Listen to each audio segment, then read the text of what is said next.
Welcome back to the Gavel. There are concerns that legislative work, particularly the passage of the 2018 budget, may have taken a back seat to a wave of politicking and infighting in the National Assembly, specifically the Senate. The Senate has had to contend with an invasion of its chamber, infighting, as well as the emergence of a splinter group made up of lawmakers dissatisfied with some of the decisions by the Senate, particularly the amendment of the Electoral Act setting the sequence of general elections in the country. We had an interview with the chairman, Partners for Electoral Reform, Mr. Nwagwu, to discuss these issues. The president did say that he wanted the budget to get to the National Assembly by September or thereabout, October, and that by December he wanted that.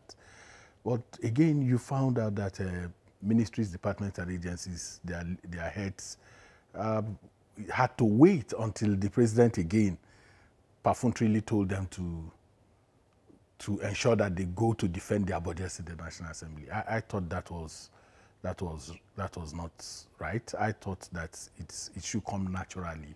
They should know they will go to National Assembly to defend. I understand the fears. I understand the concerns that many of them have. But those concerns are not legitimate enough to shun the National Assembly, especially in the exercise of its constitutional right, being themselves the keeper of the purse of the nation. So I expected that the executive would have done that. So they didn't do that. They didn't go to defend their budget. That is true. But it does, again, not excuse, permit me to use that word, the laziness of the National Assembly in terms of fast-tracking some of these. They didn't need to have gone on the break that they did, several breaks, you know, and then you watch, even when your channel shows the sessions, you find out that many of them are not there, and the pretense is that they are in committee work. So overall, I think that the conspiracy of the leadership of the country to continue to make budgets, to ensure that the budget is passed very late, and then by that encumber the possibility of even spending part of the budget. Though that is not an excuse, because sometimes the budget is also rolled over. We know what it used to be in terms of how budgets are passed. We know the underhand engagements that took place. We knew how MDAs got their budgets passed in time past. So it presupposes that an anti-corruption government will not necessarily do some of those things. And so the foot dragging many times is to see whether people can bend over. And that's not happening. Because you can't fight corruption and also take Ghana must go to National Assembly to get your budget passed. It will be, you know, deleterious, you know, to the fight against corruption. So understanding that from that point is that the National Assembly had conceived its role in passing the budget as an opportunity to put so many things in the budget, implant so many things in the budget, and also ambush MDAs to do their bid. But there is a slow in terms, because not just the National Assembly, even civil society and media has come to beam a lot of searchlight on the budget issue in such a way that has never happened before. Okay, so you are finding that push. That push is part of what is causing the delay. People want to talk about detail. They want to talk about scrutiny. They want to talk about how much they want to engage the budget in such a holistic manner. But we understand all of that. The National Assembly, particularly the Senate, has been involved in one drama after the other. Now, in the last 2 weeks, we've seen the maize being snatched from the Senate chamber. Do you think this is a distraction for lawmakers from legislative work? We do not measure, okay? People, how many sittings should a senator, should a member of House of Representatives sit through a legislative year? Who keeps track of that? Is there punishment for not doing so? Is this alibi of committee work and oversight work, is it enough? Is there a tracking of how many times this representative, this senator has been in a committee sitting? Because of you don't measure, you don't track, you are not able to say really in terms of what output. So are we having value for money? If you receive about ₦1 million a month plus 13.5 constituency, is there not supposed to be a kind of scorecard? Shouldn't we have citizen scorecard to say, shouldn't even it be open? You go to the National Assembly website and see how many times your House of Rep member sat in committee, went on oversight, or attended plenary. So those things are not there. And so we can't track. We are not able to say whether we are having value for money. So the distractions you talk about, for instance, you have the Senate President being tried by the Code of Conduct Tribunal, and then he uses the vehicle of the National Assembly.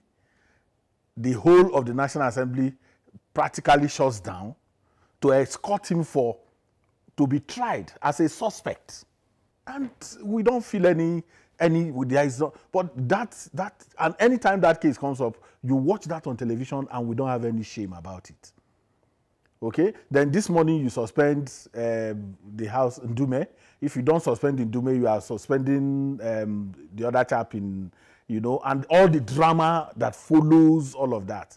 They are pools, they are power play. You understand? They are power play. But should it ordinarily affect the output is what I'm talking about. Because how many times does these things happen in a legislative year?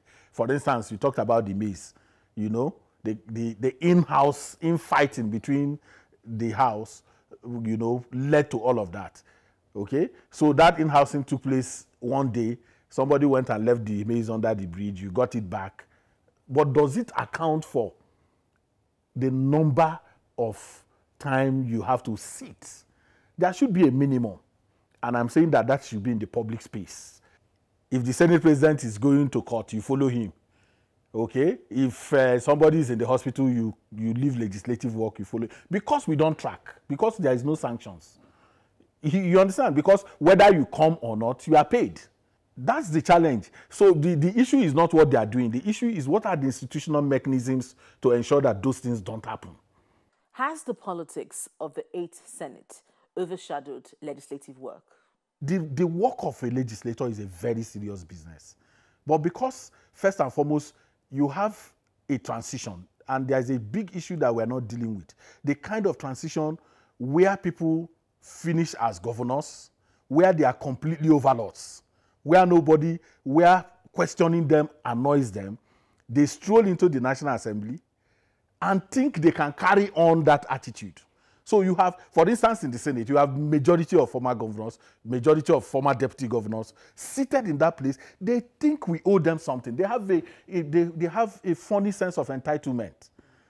Accountability is not part of their challenge.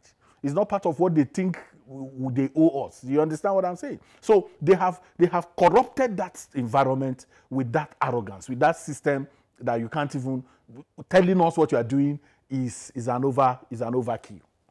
That's where we're coming from. So we need to begin to pressure that, look, even if you thought you were in this place, if you remove questioning from democracy, it becomes tyranny and dictatorship. So the citizen angle to it is that ability to question. Oga Senator, how many times do you sit in a legislative year? It's part of when you say you have constituency office, the constituency office is not a place to go and beg your senator money, to tell him how you had malaria, to tell him how your child had given birth and how people are wedding, the burial you are doing. That's not what a constituency office is meant for. A constituency office is that for this legislative year, sir, how many times did you sit? How many bills did you pass? How many did you contribute to? What resolutions did you pass that favors us? If the day we begin to make those kind of questions, I've talked about town halls, that citizens should organize town halls and invite their representatives, not the other way around. What we have is that they scheme and organize all kinds of meetings where they give instructions. They don't receive questions. They only come and tell the people what they think they should tell the people and exclude those who can ask pointed questions. So the citizen angle to oversighting is what I think is lacking in the National Assembly. Some of these things that we even refer to, the media, a Dino will jump out from a vehicle and land in the hospital, and it will get headline of national newspapers in a very serious country. Where if for whatever reason, if the police wants you, if the police wants me today, and says they need me to answer questions, I will go there. I will not need them to arrest me. They have made the call and say, you are needed for interrogation. You go there and answer the question. So the drama of waiting, sit in your house, bring the journalists to the place and wait and then jump down, journalists carry you, take you when you are sitting on the floor, and all of that drama, we are also complicit in some of this drama. And I think that it is because our accountability threshold is very low. We are not interested in accountability that is not money. Accountability of time, accountability of value is also important for going forward. If you ask Dogara how many bills have been passed by the House of Representatives, you are likely going to get the response of we have passed over 300 bills. And the next thing is that you don't know how the National Assembly works and all of those things. If you ask Mr. Saraki how many bills, but let me tell you what I think. The National Assembly is a burial ground for good laws. No sunshine law, quote me, poker, whistleblowers, the things that aid institutional reforms have died in the National Assembly. Each year you come, those laws will never be passed. By August this year, the National Assembly will shut down. Make no pretense about it. The reason is simple. The party primaries will begin by August according to our INEC timetable. And so what that tells you is that any conversation that is not leading to how they come back will not make any meaning. So where is the whistleblowers? Where is the PIG? You broke it into 6. You've made all the drama around it. But I can tell you certainly that if you do not get laws passed, those sunshine laws, those are the ones that I'm concerned about. If you don't get those sunshine laws passed between now and August, you are going to bring it back to the nest. And then we'll start afresh again and go through those circles. Now, this is where we draw the curtains on this week's edition of The Gavel. If you have any views on any of the issues discussed, please email us at thegavel@channelstv.com. Thank you for staying with us and see you again next week.